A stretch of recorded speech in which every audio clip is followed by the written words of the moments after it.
GNM आज के date पे एक ऐसा नर्सिंग कोर्स जो कि नर्सिंग का सपना देखने वाला हर शख्स करना चाहता है।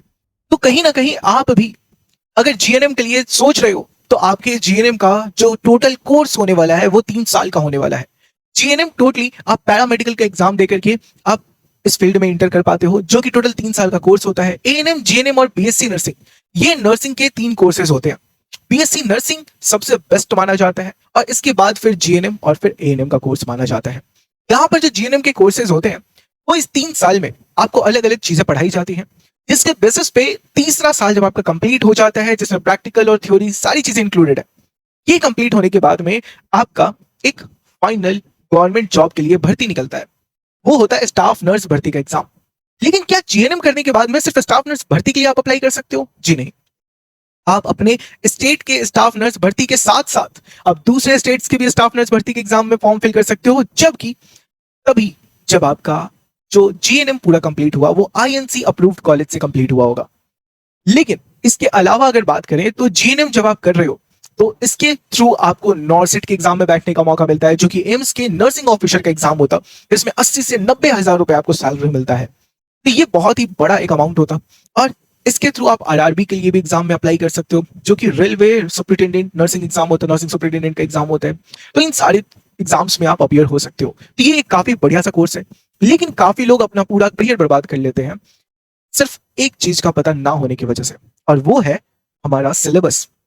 आधे से ज्यादा लोगों को अपना फर्स्ट ईयर खत्म होने के बाद भी पता नहीं रहता कि एक्चुअल में सिलेबस का कौन कौन सा टॉपिक हमें पढ़ना है। और इस वजह से सिलेबस का पता होना बहुत जरूरी है, वरना आप बस भीड़ भड़ाके में भटकते रह जाओगे और आपको कुछ भी पता नहीं चलेगा। और इस वजह से हम लोग अपने इन सारे वीडियोस के थ्रू आपको प्रॉपर सिलेबस बताना चाहते हैं, प्रॉपर सारे सब्जेक्ट्स बताना चाहते हैं, ताकि हमारे थ्रू पढ़ने वाले कोई भी बच्चे इन सारे ट्रैप्स में ना फंसे, इन मिसअंडरस्टैंडिंग में ना रहे कि उन्हें क्या पढ़ना है क्या नहीं पढ़ना है, और इसके वजह से उनकी करियर ना बर्बाद हो।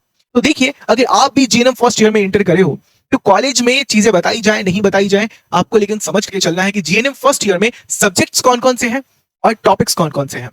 हमारे यहाँ पर अभी पैरामेडिकल का एग्जाम ओवर हुआ, काफी सारे बच्चे आप सभी में से जीएनएम के फर्स्ट ईयर में एनरोल हुए होंगे। तो जीएनएम के फर्स्ट ईयर में आपके 4 सब्जेक्ट आपको पढ़ने होंगे। एक बायो साइंस, दूसरा बिहेवियरल साइंस, तीसरा नर्सिंग फाउंडेशन जिसको आप फंडामेंटल ऑफ नर्सिंग भी कहते हो, और फिर चौथा कम्युनिटी हेल्थ नर्सिंग 1। एक कम्युनिटी हेल्थ नर्सिंग 1 आपको पढ़ना होता है फर्स्ट ईयर में, और कम्युनिटी हेल्थ नर्सिंग 2 आपको थर्ड ईयर में पढ़ना होता है। तो बायो साइंस में आपके 2 सब्जेक्ट्स आ जाते हैं, ठीक है। पहला एनाटोमी और दूसरा फिजियोलॉजी, ठीक है। और फिर बिहेवियरल साइंस में आपका भी फिर से 2 सब्जेक्ट आ जाता है, एक साइकोलॉजी और दूसरा सोशियोलॉजी,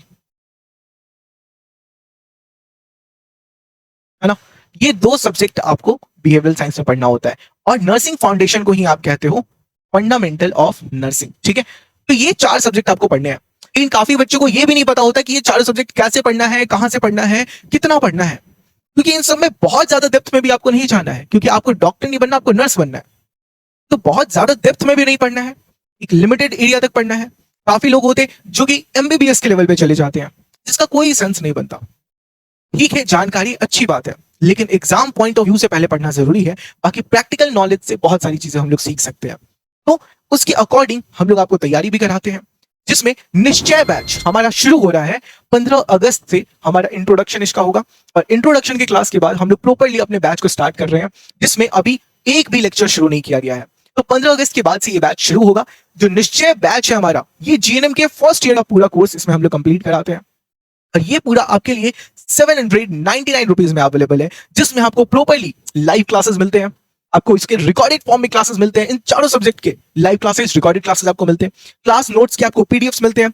इसमें आपको डेली प्रैक्टिस पेपर आपको प्रोवाइड किया जाता है, आपको वीकली टेस्ट, डेली क्विज दिया जाता है, और तो और आपके डाउट्स जो भी हैं उसको क्लियर करने के लिए डाउट फॉर्म और डाउट एआई का भी सपोर्ट दिया जाता है, और तो और आपको फ्री पीवाईक्यू ई बुक भी प्रोवाइड किया जाता है। ये सारी चीजें आपके लिए बहुत ही ज्यादा बेनिफिशियल होती हैं, जो आपके प्रिपरेशन में, आपके सेमेस्टर एग्जाम में आपके लिए हेल्पफुल होती है। सेमेस्टर एग्जाम में पूछने वाले सवालों के आपके पूरे सेट्स दिए जाते हैं, जो एग्जाम से पहले आपको बूस्टर सीरीज के नाम से दिया जाता है। ये सारी चीजें आपके लिए बेनिफिशियल होती हैं। अगर आप भी इनरोल करना चाहते हो तो आपको क्या करना है, study with Ritesh app install कर लेना है, अपना नेम और मोबाइल नंबर रजिस्टर करके पेड कोर्स के सेक्शन में, जीएनएम फर्स्ट ईयर के सेक्शन में जाना है। वहीं पे आपको निश्चय बैच देखने को मिल जाएगा। फिर आप इजिली हमारे बैच में इनरोल कर सकते हो। इसके लिए आप हमें कॉल कर सकते हो, कोई क्वेरी हो तो 8809802288 या फिर व्हाट्सएप 228825119387। तो हमारा जो सबसे पहला सब्जेक्ट है वो है बायोसाइंस। बायोसाइंस में हमने आपको बताया था एनाटॉमी और फिजियोलॉजी पढ़ना है, तो ह्यूमन एनाटॉमी एंड फिजियोलॉजी का इंट्रोडक्शन पार्ट है आपका। इसके बाद फिर आपका सेल एंड सर्कुलेशन चैप्टर है। नेक्स्ट चैप्टर आपका बॉडी सिस्टम पार्ट 1 है, जिसमें आपको lymphatic system, respiratory system, digestive system और यूरिनरी सिस्टम पढ़ना है, यानी कि आपको श्वसन तंत्र, पाचन तंत्र, ये सारी चीजें पढ़नी है। बॉडी सिस्टम पार्ट 2 में आपको इंटीग्यूमेटरी सिस्टम, जो आपके फॉर्मेशन है, स्किन के लेयर्स, ये सारी चीजें पढ़नी है। इंडोक्राइन सिस्टम, जो आपकी ग्लैंड्स वगैरह है, वो पढ़ना है। रिप्रोडक्टिव सिस्टम, जिसमें आपके बच्चे कैसे होते हैं, प्रजनन कैसे होता है और किस तरीके से एक बर्थ दिया जाता है, एक चाइल्ड बर्थ होता, उन सभी को आपको पढ़ना है। नेक्स्ट आपका सेक्शन है नर्वस सिस्टम का। नर्वस सिस्टम में नर्वस सिस्टम, फिर सेंसरी सिस्टम आपको पढ़ना है। फिर स्केलेटल और मस्कुलर सिस्टम है, जिसमें आपको स्केलेटल सिस्टम, मस्कुलर सिस्टम, इन सभी के बारे में पढ़ना है। इसमें आप टाइप्स ऑफ मसल्स पढ़ोगे, स्ट्रक्चर ऑफ मसल्स पढ़ोगे, major muscles of the body, functions पढ़ोगे। फिर आप स्केलेटल सिस्टम के जॉइंट्स में बोन्स पढ़ोगे, कार्टिलेज पढ़ोगे, जॉइंट्स पढ़ोगे और टाइप्स ऑफ जॉइंट्स पढ़ोगे और उनके फंक्शंस भी पढ़ोगे। ठीक है, जो हमारे सेंस ऑर्गन्स होते हैं वो आई, ईयर, नोज, हैंड, स्किन, या फिर मतलब हैंड नहीं, स्किन जो होते हैं वो, और फिर टंग, ये हमारे 5 सेंसरी ऑर्गन्स होते हैं, उसके बारे में आप पढ़ोगे। फिर दूसरा सब्जेक्ट आपका आता है बिहेवियरल साइंस। इसमें आपको साइकोलॉजी और सोशियोलॉजी पढ़ना होता है, जो मैंने आपको बताया था। तो इसमें आपका फर्स्ट यूनिट है साइकोलॉजी का इंट्रोडक्शन, फिर स्ट्रक्चर ऑफ माइंड, फिर साइकोलॉजी ऑफ ह्यूमन बिहेवियर, फिर नेक्स्ट है आपका साइकोलॉजी एंड सोशियोलॉजी। इसमें आपको लर्निंग, फिर पर्सनालिटी और इंटेलिजेंस पढ़ाया जाता है। इसके बाद फिर सोशियोलॉजी आता है और इसमें आपको सोशियोलॉजी का इंट्रोडक्शन, फिर इसका इंडिविजुअल, फैमिली, सोसाइटी, कम्युनिटी, इन सभी में सोशियोलॉजी का पार्ट आपको पढ़ाया जाता है। इसके बाद फिर हमारा आता फंडामेंटल ऑफ नर्सिंग, तीसरा सब्जेक्ट। और फंडामेंटल ऑफ नर्सिंग में आपका पहला है इंट्रोडक्शन ऑफ नर्सिंग, फिर nursing care of the patient, फिर meeting the basic need of a patient, ये आपका तीसरा चैप्टर है। फिर नर्सिंग यूनिट पार्ट 2 में आपका हाइजीन आता है, फिर असेसमेंट ऑफ पेशेंट या क्लाइंट या फिर इन्फेक्शन कंट्रोल, ये पढ़ना होता है।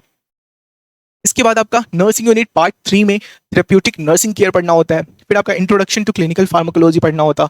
फिर फर्स्ट एड आपको पढ़ना होता है, जिसमें introduction to first aid, procedures and techniques in first aid in emergencies, community emergencies and community resources, ये सारी चीजें पढ़नी है। नेक्स्ट आपका फोर्थ चैप्टर होता है कम्युनिटी हेल्थ नर्सिंग। इसमें आपको इंट्रोडक्शन टू कम्युनिटी हेल्थ पढ़ना है, इसके अंदर ये सारे टॉपिक्स आएंगे। नेक्स्ट आपको कम्युनिटी हेल्थ नर्सिंग पार्ट शुरू होगा, जिसमें इसके मीनिंग, स्कोप, रोल और प्रिंसिपल्स और फंक्शंस पढ़ेंगे हम लोग चैप्टर 2 में। चैप्टर 3 आपका हेल्थ असेसमेंट है। फिर चैप्टर 4 आपका principles of epidemiology and methods है। फिर फैमिली हेल्थ नर्सिंग केयर है। फिर 6th चैप्टर आपका फैमिली हेल्थ केयर सेटिंग है। फिर 7th आपका रेफरल सिस्टम्स है। फिर रिकॉर्ड्स एंड रिपोर्ट्स है। फिर 9th चैप्टर आपका माइनर एलिमेंट्स है। इसके बाद फिर इसका जो सेकंड यूनिट है, जैसे कि ये हमारा कम्युनिटी का पहला पार्ट था, ठीक है। नेक्स्ट आपका जो कम्युनिटी का पार्ट है उसमें आपका है इन्वायरमेंटल हाइजीन, और इसके अंदर आपका जो पहला चैप्टर है वो इंट्रोडक्शन है इसका।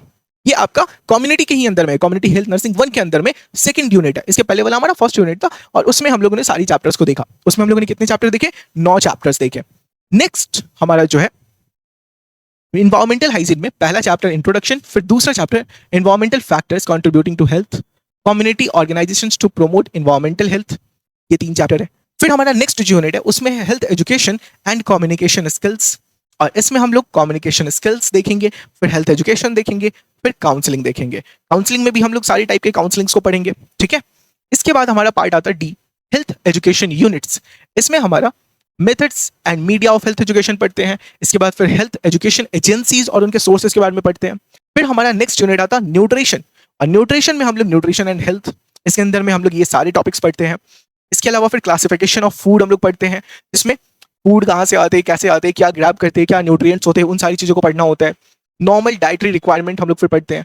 और इसके बाद नेक्स्ट जो हमारा यूनिट है न्यूट्रिशन यूनिट पार्ट 2, इसमें हम लोग फूड प्रिपरेशन पढ़ते हैं और उसको प्रिजर्व कैसे करते हैं, उसको स्टोर कैसे करते हैं, जैसे अचार वगैरह हो गया, इन सभी को हम लोग किस तरीके से तैयार करके कैसे स्टोर करके रखते हैं एक लंबे समय तक के लिए। फिर थेरेप्यूटिक डाइट हो गया, फिर कम्युनिटी न्यूट्रिशन हो गया। ये सारे चैप्टर हमारे कम्युनिटी हेल्थ नर्सिंग 1 के अंदर में हमें पढ़ने हैं। तो इतनी सारी चीजें पढ़नी है और इतने डिटेल में पढ़नी है, ठीक है। लेकिन इन सारे टॉपिक्स के अलावा अगर आप किसी दूसरे टॉपिक में भटक रहे हो तो ये आपकी गलती है। आप यानी कि यहाँ पर मिस्टेक कर रहे हो और आपको इसका भुगतान 3 साल बाद करने को मिलेगा, ठीक है। तो प्रॉपर्ली फोकस्ड होकर के पढ़ना जरूरी है, चीजों को समझना जरूरी है, ठीक है। तो यहाँ पे मैं चाहूंगा कि आप प्रॉपर्ली बैच में जब भी इनरोल हो तो प्रॉपर्ली अपनी पढ़ाई शुरू करो और शुरू से लेकर के अंत तक टोटली फोकस्ड होकर के जो आपको हमारी तरफ से पीडीएफ नोट्स मिल रहे हैं उसको करो, डेली प्रैक्टिस पेपर को अटेम्प्ट करो, इन सारी चीजों को अपनी तरफ से आप पूरा पूरा टाइम देते हुए चलो, ठीक है। तो उम्मीद करूंगा कि आपके सारे डाउट्स क्लियर हो गए होंगे, आपके सारे जो भी प्रॉब्लम्स होंगे अब वो खत्म हो चुके होंगे। फिर भी कोई डाउट है, कोई प्रॉब्लम है, कमेंट सेक्शन में कमेंट कीजिए, हम लोग प्रॉपर्ली उसका जवाब देने का कोशिश करेंगे। Thank you, all the very best.